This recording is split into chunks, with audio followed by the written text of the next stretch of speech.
The time has come for my people to go.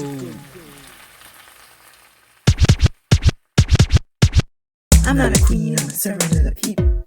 I'm not a king, I'm a servant of the people. It's what the people demand, and we gonna keep fighting till we get that land. I'm not a queen, I'm a servant of the people. I'm not a king, I'm a servant of the people. It's time to rise, to get what we want, we got to organize. Good morning, good afternoon, good evening, good night, good people, good comrades, wherever you are in the world. This is the Pantsula Podcast, represented by the All African People's Revolutionary Party. We are two of us out of several in the Kaji Circle. The All African People's Revolutionary Party is an organization in which the primary nature of Africa is of utmost importance to us, and the objective is a unified Africa under scientific socialism. If you have any questions around that, if you have no idea what we're talking about, let us know, ask us questions. You can also look on the website A-APRP-INTL.org. So with that, we always want to honor our ancestors before we do any episode, because without them, there would be no us. Without the work they did put into place, there would be no work for us to do to continue the work for future generations. So, Sadiq, who are the ancestors we're honoring today? So today we are honoring Muammar Gaddafi, who was a Libyan revolutionary, the leader of the Great Socialist People's Libyan Arab Jamilah, a Pan-Africanist, and also a founder of the African Union. You guys are familiar with the OAU, the Nkrumah and the others at that time founded the OAU. But what happened was Gaddafi, 2002, was the founder of just the African Union to replace the OAU. Gaddafi was the appointed leader of Libya in 1977. During his regime, he was able to eradicate malaria. Literacy programs took place. They also used oil money to fund social welfare programs as well. Also took measures to eradicate homelessness. He also sponsored, not just him, but also the organization, sponsored the creation of the Libyan Generals Women Federation in 1971, which got replaced. But eventually, essentially, the whole premise was to eliminate and eradicate patriarchy. So things of abolishing marrying women under 16 and requiring women's consent to marriages came in play too as well. Over time, through even all the progresses that the government made during Gaddafi's regime, unfortunately, 2011, NATO destabilized Libya and killed Gaddafi, which happened under some of y'all favorites, President Obama, during that time. But we like to honor this episode to him, Gaddafi. The second person that we honor in this episode too is Jacqueline Kreft. She was an African born in Grenada, one of the leaders of the New Jewel movement, who some of you may know was also spearheaded by Maurice Bishop. She was the Minister of Education and in charge of the Ministry of Women Affairs. She actually led a protest against the cousin of Queen Elizabeth, Lord Brownlow, in 1973, where he denied the people of Grenada access to things like the beach and pastures. One of the people involved in the protest was also Maurice Bishop. Being the Minister of Education, she was committed to eradicating illiteracy and building more schools in Grenada. She also emphasized transforming the schools completely, which initially, during the colonial rule, inculcated students with inferiority and alienation. Once again, we like to dedicate this episode to two of those ancestors. So for those tuning in, this episode is actually centered around the book by the late, great W.E.B. Du Bois. Some people say Du Bois, some people say DuBois. That's a big debate. I don't know. It's funny. I think I've seen the letter where he broke down the pronunciation. I can't remember which one it is, but either or, the late, great scholar, revolutionary. So we're going to break down this book, but essentially we're going to start off with just going over why this book is an important read and what are some of the myths also as well that Du Bois debunks in this book. So for me, I feel like this book is such an important read, especially for Africans who are probably trying to get introduced into Pan-Africanism, trying to understand history of Africa, essentially with what I like to say, like a sober analysis. Some people, what I deem is like a drunk analysis, essentially putting an emphasis on, having this idealist notion of Africa, or the other side of just having a straight warped and negative view of Africa, essentially. So I think this book is important for those who are trying to get introduced to pre-colonial Africa, the colonial period, the slavery period. Slavery period came before colonial period. but you know what I'm saying, just in general, this not in order, but anyway. And then also the revolutionary post-colonial nationalist movements that were going on in Africa, I should say, the post-colonial, because you're still dealing with neo-colonialism, essentially. Some of the myths I remember that he debunked in the book was based off of the whole sense, because I think during that time, which is still prevalent today, so, you know, in the sense of Africans being inferior. So I think that was the whole point of his book, was to show that Africans are not inferior. You know, we are part of the human race. We're not subhumans or anything of that nature. As plenty of you guys know already, or some of you may not, that actually took place during the enslavement of Africans. You know, a lot of pseudo theories and books were coming out around that time, especially during that period and even after, during the colonial period as well. So this book was used to debunk that. And then also there was other stuff in the book that he debunked, essentially, when it came to like the Arab slave trade. A lot of people place the emphasis on the Arab slave trade and try to place that above what the Western Europeans were doing at that time as well. So those are two of the things that come to mind when I think of that in the book, essentially. Before we even get into it, I want to say two things. If no one's ever seen a speech by Muammar Gaddafi or Maurice Bishop, go and look at those speeches. Definitely Gaddafi's speech at the UN, where he goes overtime. That's an understatement, going overtime for Gaddafi. It was brilliant. And he goes and talks about medicines and vaccinations and colonialism, and go watch that speech. And Maurice Bishop's speeches about socialism and African liberation, I think those are excellent speeches to look into, to read. And when people talk about socialism failing or it never working, you name two examples of how socialism actually does work. The reason why it doesn't work is because imperialist countries go in and destroy it. So of course, nothing can flourish if it continually is destroyed over and over and over again. But you listed examples of how socialism does work. And the other thing I will say is the footage of the torture of Gaddafi, I will never forget that. I mean, if you're into that thing, sure, you want to look at it for a historical basis, but I do not advise people to look at that. I advise people to look at the speeches, but not that. It is something that will be implanted in your brain forever. So I did want to say that. And the other thing I will add to what you're saying for the myth section is people still focus on DuBois with the talented 10th. I mean, you can look at books that he wrote in later years, documents he wrote in later years, speeches he gave in later years, to show that the work of our liberation is because the masses do it. It's not about a particular small percentage to save the fate of the rest of the African world. So the fact that people are still focused on that, need to read books like The World in Africa. So I'll just say that. That's probably the number one myth in terms of W.E.B. Du Bois himself. Yeah, definitely. Yeah, I think that's something when you hear a lot of people who just like go hard against Du Bois. It's like, talented 10th. And that's the only thing he ever did in his entire, he wrote so many books, The Suppression of the Slave Trade, The Negro, The World in Africa, so forth and so on. Like the list is long, essentially. Like I can't, as only 3. And I know he wrote like probably, you know, he has I think he wrote 2 autobiographies, if I'm not mistaken, about himself too as well. Like so much material out there that you could go in and see that he had advanced from that time of writing The Talented 10th. The same way other revolutionaries have progressed in their evolution. Like imagine if Malcolm X stopped or died before he joined the NOI, or right when he was in NOI, you wouldn't have seen the progression he took ideologically and the ideological shift that he took after that. There's so many other revolutionaries you can name that took these ideological shifts and steps. And it's funny that we like to, when we talk about these revolutionaries, we like to pigeonhole them to one part in their life.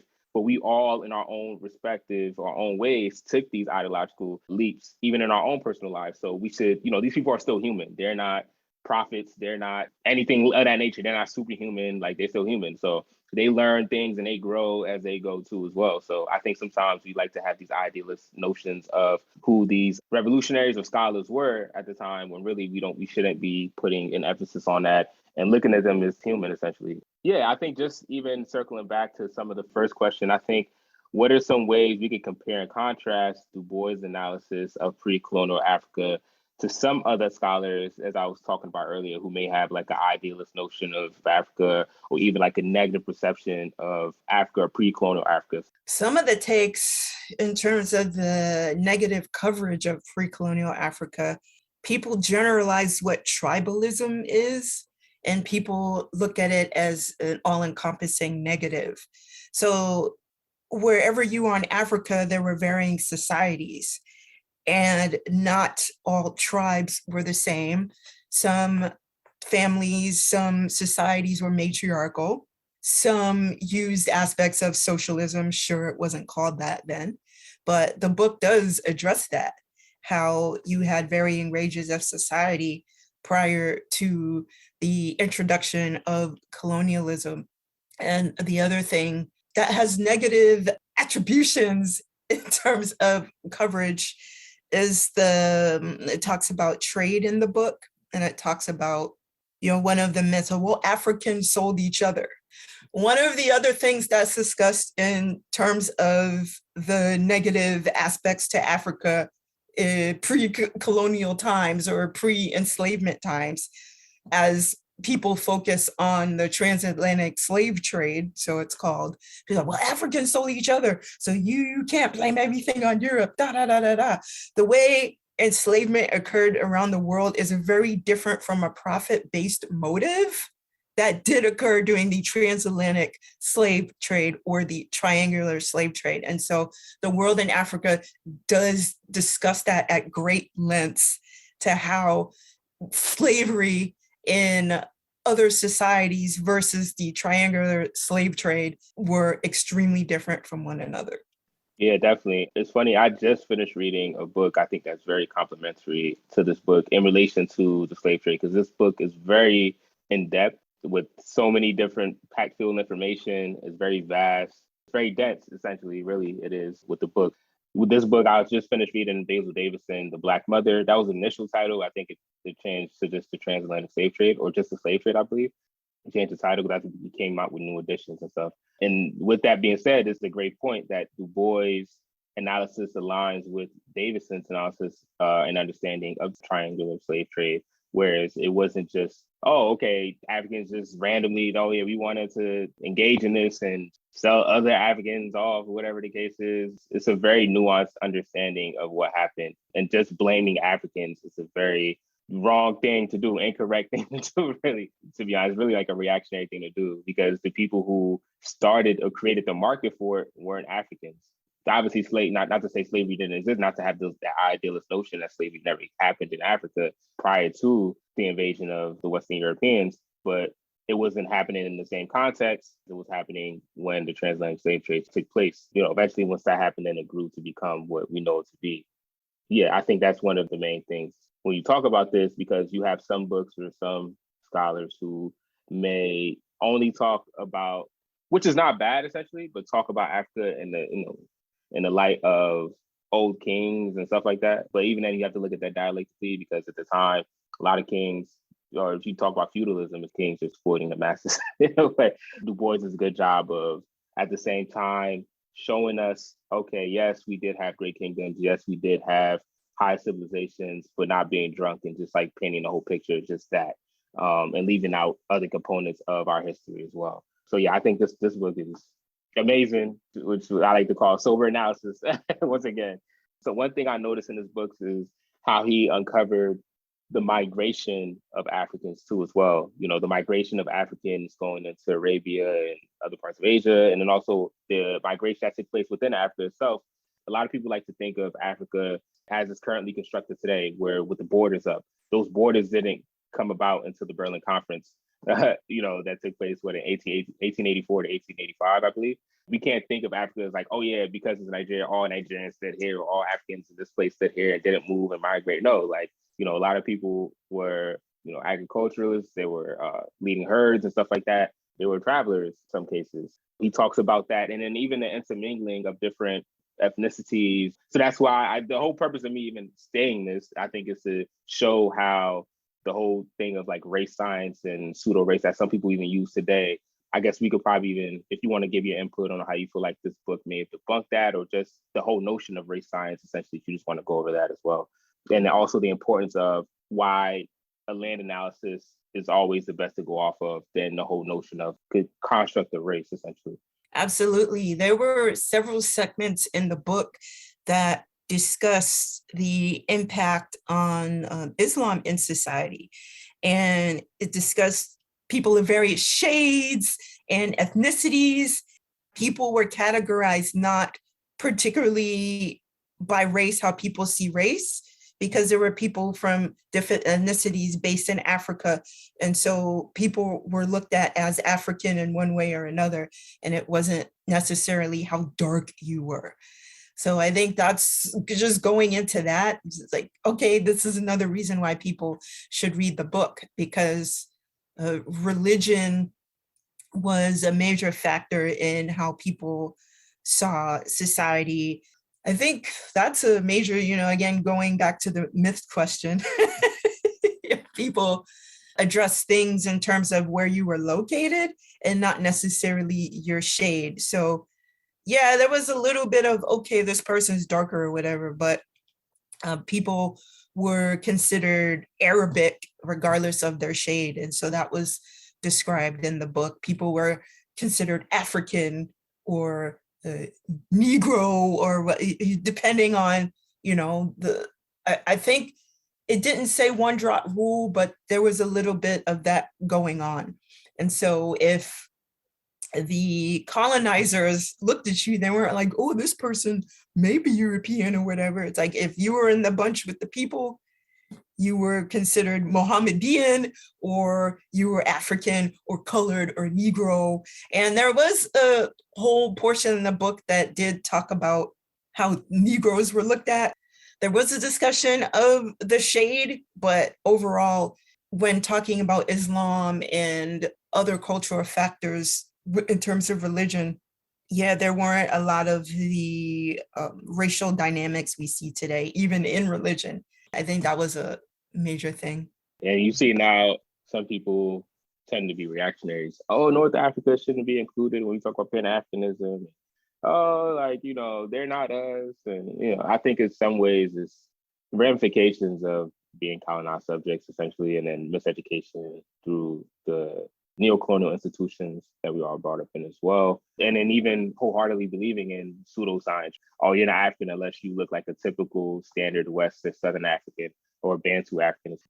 As he noted too in the book, as we were kind of even talking about, like there's different phenotypes within Africa. Like everyone doesn't look like us on the call. That's in Africa. There's literally like any phenotype you can almost think of is in Africa. Within North Africa, you have like, some people who are predominantly lighter. You do have some like people who are darker or like look similar to us, some tribes up there. But then, you go to East Africa, they look kind of similar to us, but their hair is a little bit more different. And, so it's like so many different phenotypes that encompass Africa. So to play that whole race theory and replacement of a land analysis is always going to lead us down a bad rabbit hole. And really, it's just going to serve the hands of the enemy at the end of the day, where we're excluding a group of people because, oh, you don't look like me. That's essentially what Europeans did.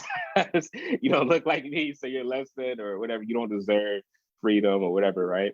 Well, even getting to that point, though, Muammar Gaddafi. So people, North Africa, whatever. What did NATO do? It doesn't matter. It's about land. It's about getting those resources. So if Africa is looking to be unified economically, politically, socially, and you don't need any of these acronymed organizations for assistance or loans or whatever, best believe it doesn't matter to them what you look like. So ultimately, that's what W.E.B. DuBois is getting at.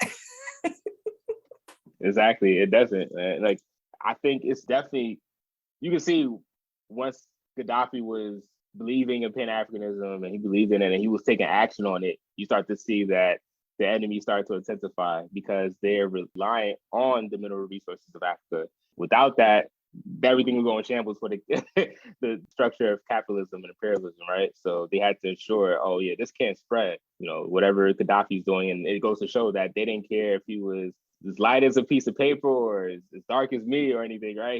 It was like, man, you don't care what he looks like. He's for Pan-Africanism. He's trying to unify Africa. And he had relationships and close ties and agreements with several African states too as well. So that goes to show that the same thing we see like Nkrumah tries to do that. The same thing, hey, we can even look at Nasser. Nasser has a similar phenotype and structure of Gaddafi, and it's the same thing, right? Like they were against him too as well.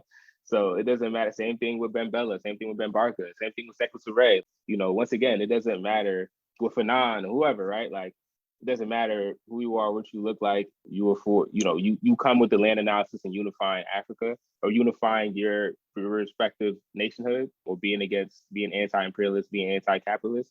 That's not going to bode well for you. So that whole notion of race science doesn't really serve us well in the struggle for liberation and unification of Africa under scientific socialism. So with that said, I guess DuBois did cover the Pan-African Congresses in his book, and he talks about them, I believe, in sequence. I think at one point in the book, he gives a summary of it, I think early in the book, and then throughout the book, he gives the order from like the first one up until the fifth one as well. So just wanted to talk about, the importance of these Congresses, what role it played essentially in the liberation struggle in Africa, how we even came up with our definition of Pan-Africanism within the A-APRP as well. Yeah. So the big difference, I like to give the 20-second or less explanation. The Unified Socialist Africa is very different than the other Pan-Africanist Congress, where that, okay, we're going to have some people do this work and then all Africa will be saved, versus you have a workers' movement. You have the mass movement of Africa being liberated. And that was the objective of the Fifth Pan-African Congress, to create plans to do that.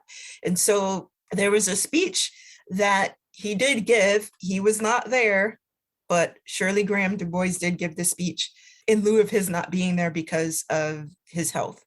And so this was on December 22nd, 1958. This is also in the book, but I did want to read a little bit. The program of Pan-Africa, as I've outlined, it was not a plan of action, but of periodical conferences and free discussion. And this was a necessary preliminary to any future plan of united or separate action. However, in the resolutions adopted by the successive Congresses, were many statements urging united action, particularly in the matter of race discrimination. Also, there were other men and movements urging specific work.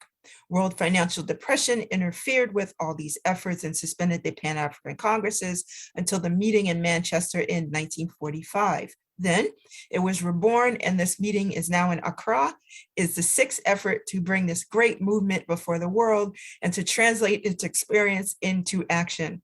My only role in this meeting is one of advice from one who has studied Africa and has seen the modern world. I mean, there's plenty more where that came from. It also says, but what is socialism? It is a disciplined economy and political organization to which the first duty of a citizen is to serve the state, and the state is not a selected aristocracy or a group of self-seeking oligarchs who have seized wealth and power. No, the mass of workers with hand and brain are the ones whose collective destiny is the chief object of all effort. So there is your Fifth Pan-African Congress, all of the workers and beyond, to create a better world for all of us. Yeah, you laid it out well, especially with the Fifth Pan-African Congress, man.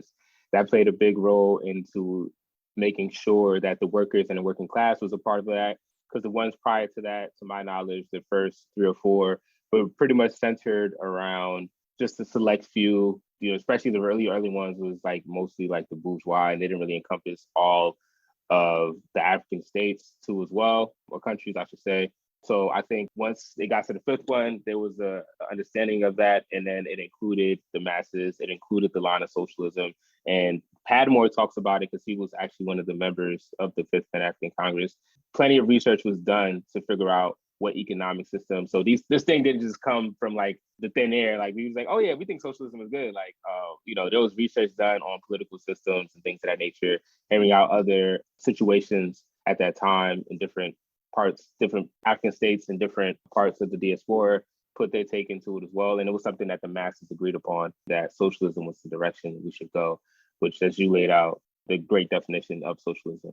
That Fifth Pan-African Congress, to me, I think from there, you start to see a whole bunch of revolutionary movements pop up within, not saying it wasn't taking place before, but you start to see a lot of countries fight for their independence during the colonial period in Africa, essentially, and even throughout the diaspora, you start to see uprisings, organization too as well that was taking place, independence coming soon thereafter. The Pan-African Congress took place. It did take place before, but I think it happened more widespread. Those that Congress took place, organizations started to come, but revolutionary organizations as well. So yeah, I don't know if there's anything else you want to add in relation to maybe some books you may think that are good in line with this, that complement this book, or just over your overall general thoughts on the book in total.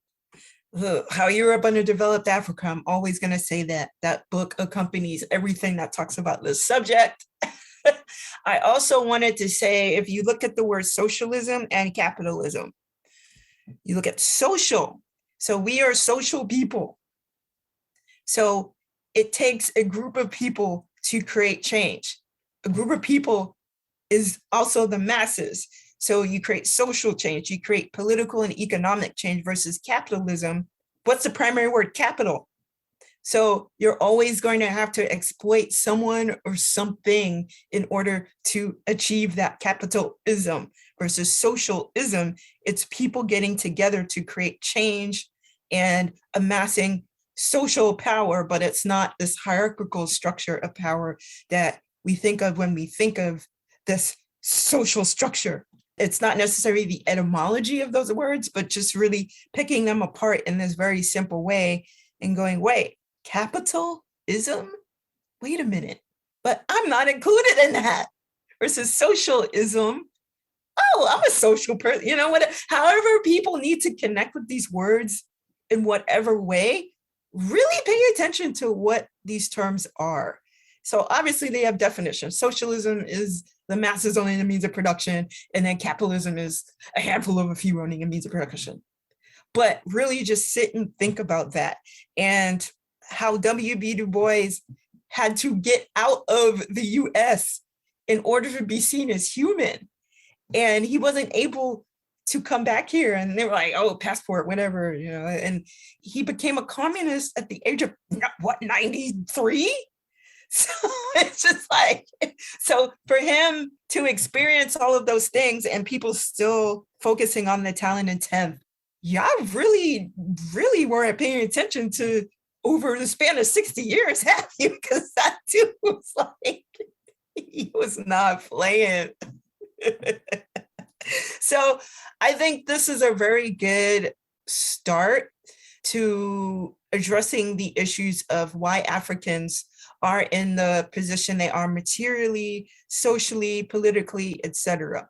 This is not necessarily the beginning of the bookend, but it is a really important content of the bookend, if you will.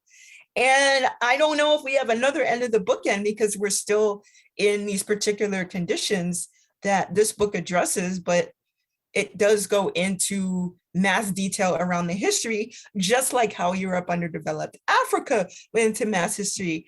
They're different writings, but I think they do complement each other very well. Of course, there's Capitalism and Slavery. There's so many books. If people even want to read some John Henrik Clarke, if they're feeling in the mood for that, to get that perspective, but it's good to read all kinds of these books to really engage a full reasoning of why we're in the conditions we are. And it's not good to just read one type of book. We have to understand the source, so we have to also read the enemy's books as well. But I think this is a good tool to start. And it's for sure, when you come into a work study process, this is the first book you're going to read, because the development of the work study process and the work study groups, we have to have a historical analysis to understand. And I know when I joined this organization, I had already read a ton of books, but these books make so much sense in figuring it all out. So that's what I got. I mean, like, what books do you have that you think will complement the world in Africa? My whole library now. I'm joking. That's like a million books. I think this book, like you stated, How Europe Underdeveloped Africa by Walter Rodney, is an amazing, like, this book and that book are like monumental books. they're dense, but they're really good if you want to get the full scope and full picture of Africa in various periods, what happened, how we got to. I think that's a question a lot of us have, especially coming into a work study process or just want to know about general history. How did we get to where we're at now? Like, what happened? Why are Africans always demonized? Why are we shot and killed in the streets? Why are these things happening to us? Why is Africa still under the rule of another form of colonialism? What's going on, right? And I think these books do a great job of showing how that happened, why we're in these conditions, and what it takes for us to get out those conditions. So I think these books are very important, like kind of like you're saying, it's a good introduction to get into these things, to understand these things. But the most important thing is to not just isolate yourself and read these things, because it's funny, I was talking to, I think I brought this up in our last work study session, talking to a comrade.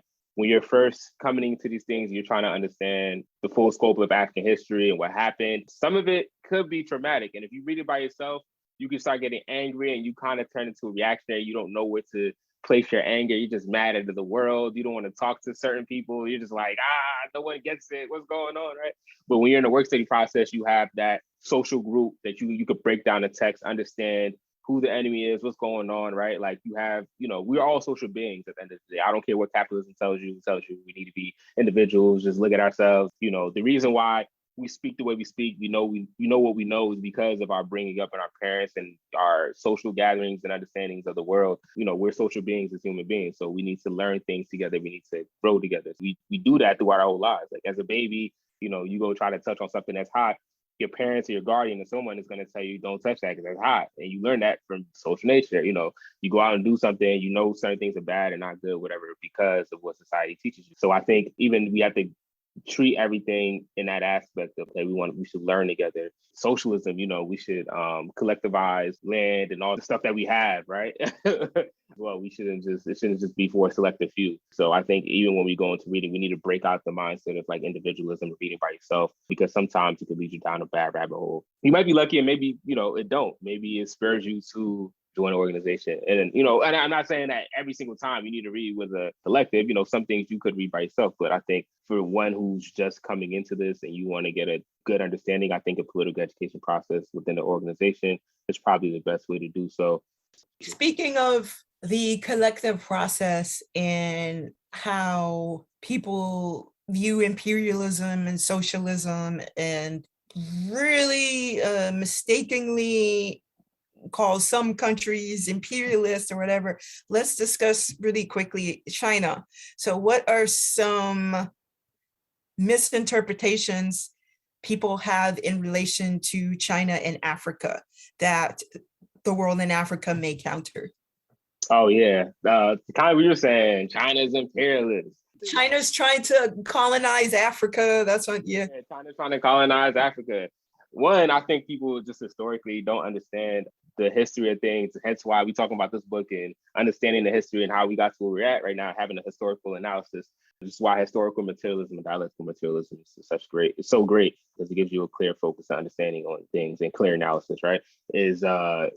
One, if you know that there was a period where they had the Bandung Conference, and then the Bandung Conference, which was a conference between a lot of the nations in the global South, Asia and Africa, where they agreed during the Cold War that they would take a non-alignment stance. So they weren't going to align solely with the West and so into the East. And to my understanding, the whole purpose of that was these nations were trying to develop and build socialist societies and improve their nationhood, right? So China hasn't left that. And non-alignment also means not interfering with other nations' politics. China still understands that, and they still operate that way. So whenever they go in an agreement with any of these countries, as you can see, there's not really a contract or agreement that they have where it says, if you don't pay back this debt, we're going to interfere with your politics, right? If you don't pay back this debt, there's going to be ramifications, right? There's actually evidence that shows and proves that China has forgiven loans. China, in situations that weren't favorable to certain African countries. And there's no stipulations on these loans. Now, if you turn to the IMF, it's the complete opposite. The IMF has various stipulations in there that if you don't pay back your loan, there's political ramifications if you don't pay this back. So that whole notion is just a myth propagated by the West as a means to try to demonize China and tell you that China is the boogeyman, that he's going to come and get you. And on top of the fact that the U.S. has the most military bases in Africa, if not damn near all of them, I think China has like one. And the one China base I know that it does have in East Africa, it was actually asked from that said country to put that base there. They didn't just, oh, we're gonna just willfully just put this base here.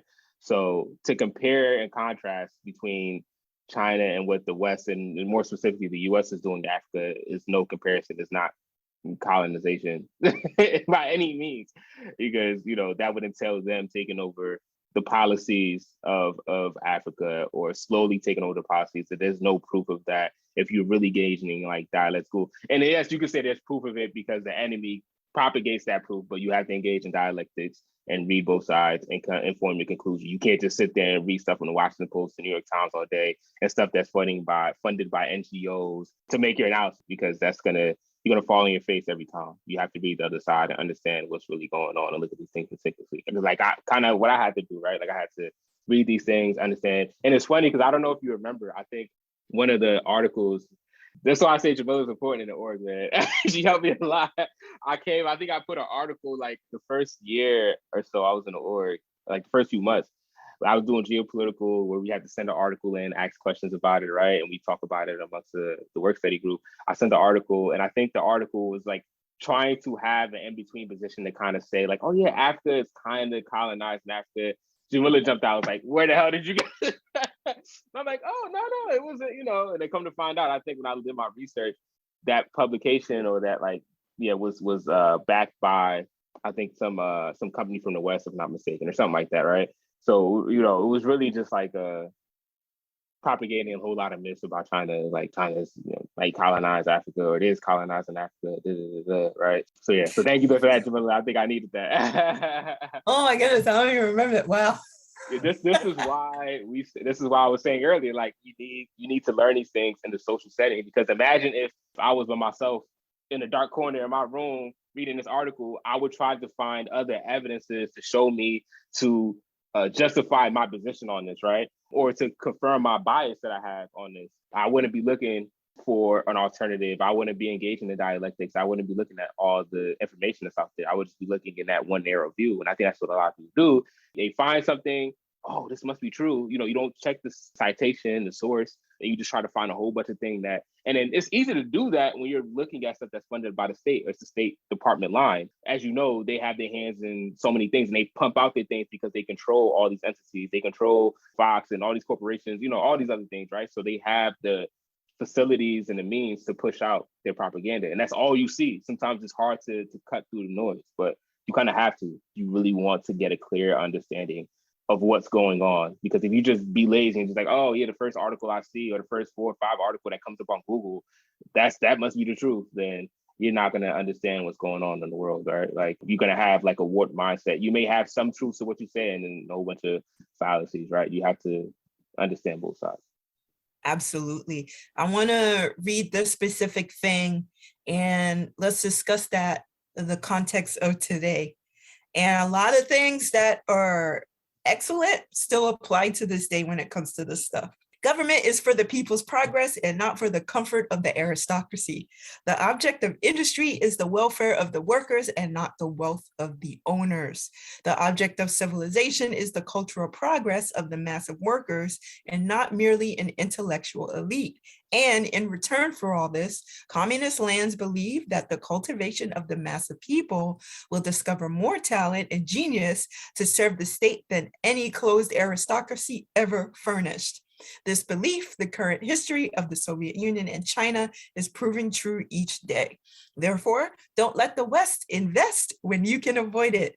Don't buy capital from Britain, France, and the United States if you can get it on reasonable terms from the Soviet Union and China. This is not politics. It is common sense. It is learning from experience. It is trusting your friends and watching your enemies. So the context of that and what we talked about at the beginning of this episode, anyone who was doing that got attacked from all sides with imperialist forces. This still holds true. Yes, the Soviet Union, that dissolved in 1991. I was 15 years old. So people who think the Soviet Union, USSR is still there, I don't know where y'all have been. And I'm sure some of you are older than me and still think that somehow communism is a thing in Russia. Communism is not in Russia right now. So let's not get that twisted, but this still does apply. We saw it with Iran, we saw it with Iraq, we saw it with Libya, seen Grenada, see it all over the world, saw it in Venezuela, seen in Cuba, of course. We could sit here all day, in Chile, we could sit here all day and name different areas of the world that experienced this, that said, nah, I want to deal with the euro, which is not the greatest idea either. But Saddam Hussein was like, I don't want to deal with the dollar. I want to deal with the euro.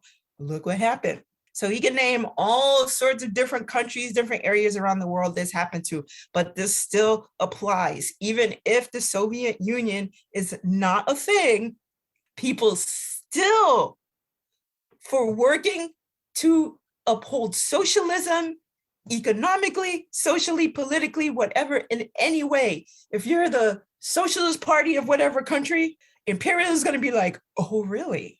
Well, how can we get access to those materials if you're nationalizing it? If you're nationalizing the oil, that means we can't trade on our terms? Okay, we'll destroy all your resources. We'll put a coup in and we'll make sure those people destroy the electricity, destroy everything so the people can't get anything. So this still applies to this day, even if the USSR was dissolved in 1991. So I did just want to say that. Yeah, definitely. We see that countless, kind of like we noted earlier with Ghana, with Nkrumah, they ousted Nkrumah. We see that even after Secretary died in Guinea, the coup happened there too as well. See with Libya, NATO came in and destroyed, destabilized, killed Gaddafi, so forth and so on, right? Like there's so many different examples. You see that even during the revolutionary period, the Portuguese came and killed Cabral, the PIGC. And so it goes to show, like anytime people, you see what's going on, it's been going on with Cuba. Cuba luckily has been able to hold their revolution, but you see all the propaganda and all the wars that they've been trying to start with them, Cuba, the stuff that they've been doing since the revolution, since, like you said, they nationalized everything, they went socialist. We see all that, right? As soon as you start becoming people-oriented and not capital-oriented, it's a problem for the imperialists. They need markets. And as soon as you try to shut the faucet off on one of their markets that they can exploit, then it's a problem. Yeah, I don't know if you have any last words, but just for me, I know this book was amazing. It helped me in my political growth. This organization, that's the book noted earlier, How Europe Underdeveloped Africa, Capitalism and Slavery, Black Mother, aka The Slave Trade by Basil Davidson. If you want to know more about the revolt history, you can read Maroon Societies, I believe, by Richard Price. Yeah, do you have any other last words or things you want to add or mention? Join an organization. Join an organization working for the people's liberation. If you do not find one that gels with you, create your own. We have other podcasts, other pieces of content as well. You can look at when you're not looking at this one 24/7. There's all over the place. So besides the Pantsula Podcast, we have our Ancestors' Voices, which comes on Sunday. The weekly, even though it is every other week, Pan-African News, which is on Thursdays. We have a Forward Ever podcast, which is on Spotify, and we have Revolutionary African Women, which is on the last Saturdays of the month. So those are 4 in relation to the A-APRP, and there are plenty more where that came from. Millennials are killing capitalism, Black Agenda Report, there's the Black Alliance for Peace, there's the Black Power Media, there's so much where that came from. So we're here, we're creating a network of liberation. It's just up to you to join that organization that you find. If it's the A-APRP, that is wonderful. If it's not, maybe it's another associated organization. But we are all here together because it is up to us to create the change. As they say, create the change. But really, it's not, I just want to create change over here and still be okay with the status quo and be comfortable. Any change that is going to happen is going to be uncomfortable because there's going to be a lot of growing pains. Yeah.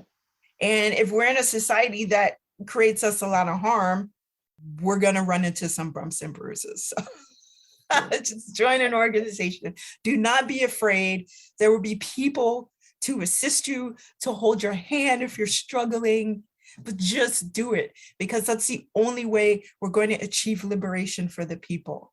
Don't sit there and complain about what's going on. And then once we do achieve liberation, you're like, yay, you haven't participated in the process. So I don't want to hear from you when we have achieved liberation, whether it's here or in the afterlife or wherever. I don't want to hear from you because you did not do a thing. So if you want to talk to me, do a thing and join an organization and organize for our liberation. Whatever shop, get you some A-APRP gear. You know what I mean? We got the freshest stuff on there, the hottest things, you know what I mean? And you don't need none of that Gucci stuff. You need none of that petty bourgeois stuff. You need that A-APRP stuff, that African revolutionary attire. You also would be supporting our organization and the work that we do within the org. We definitely would appreciate that. The link will be below in the description. Forward ever, backwards never.